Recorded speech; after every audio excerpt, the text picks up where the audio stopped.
All right, today we're jumping into something pretty wild.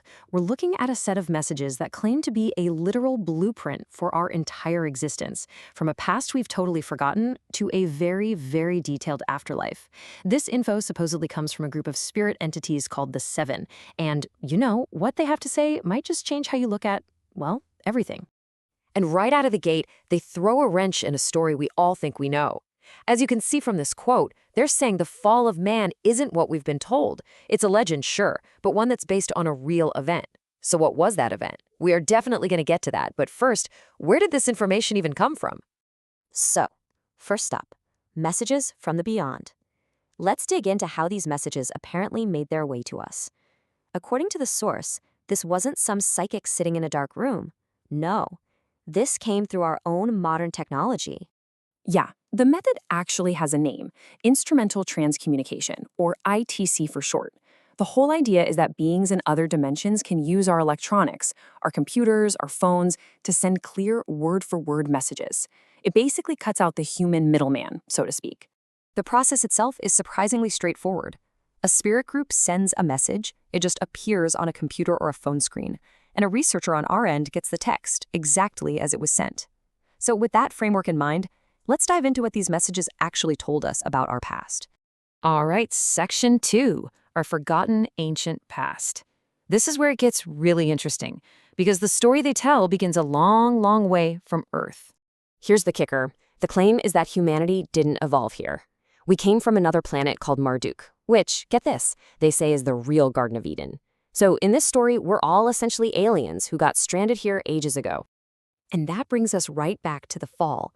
So forget the snake and the apple. The fall they're talking about was a completely different catastrophe, the destruction of Atlantis brought on by technology. And the reason for this collapse is, well, a little chilling. A blind trust in massive technology. The descendants of those original settlers from Marduk built this incredible civilization, and it crumbled because they were completely dependent on their own tech. Kind of hits a little close to home, right? So, Section 3, the drama of life. If that's our crazy backstory, then what's the point of being here now? Well, the messages describe Earth as a sort of spiritual boot camp. Our main mission here, apparently, is to wrestle with these internal negative forces. And look at the language they use. It's so intense. Jealousy isn't just a feeling, it's a bacillus, like a virus that wants to destroy. And fear, it literally opens up avenues for negative influences. They really zero in on the fear of death. They describe it not as some natural thing, but as a symptom, a sign that we've completely forgotten our true spiritual selves. It shows how disconnected we've become from our own higher consciousness. But right after hitting us with that heavy idea, they offer this just incredible comfort.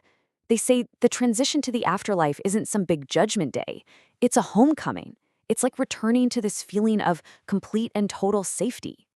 Okay, Section 4, inside the afterlife. So what is this home they keep talking about? Let's take a look at what they call Level 3, which is supposedly the main destination for us after we leave Earth. And the scale of this place is just, try to wrap your head around this number. 60 billion. That's the estimated number of humanoid souls there. And it's not just from Earth, it's from all over the cosmos, all gathered in this one realm.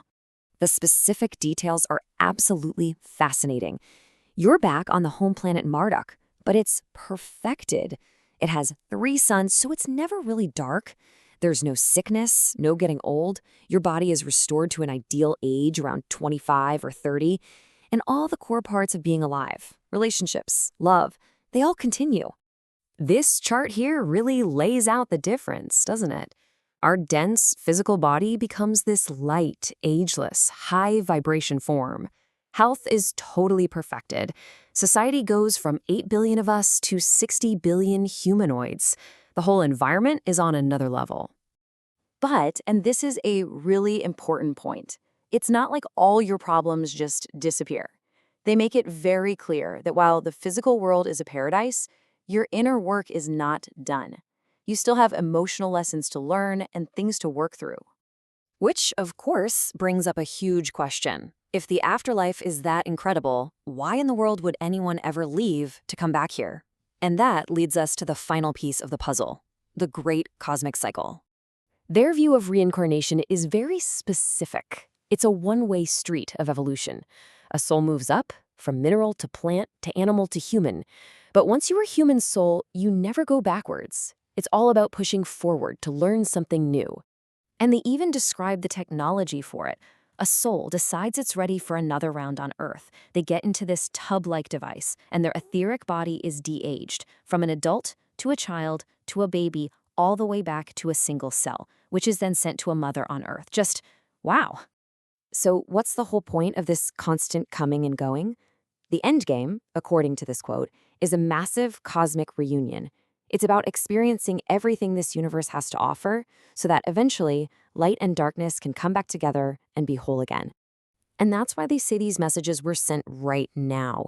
The motivation was to help us here in what they see as a troubled time of moral decay. The idea was to give us this bigger picture to hopefully help raise our collective consciousness. And the whole thing ends with a direct invitation. After laying out this entire map of reality, the spirit communicators posed this question to the original researchers. And it's a question that kind of hangs in the air for all of us, really. They just ask, do you want to come along with us? What a thought to leave us with.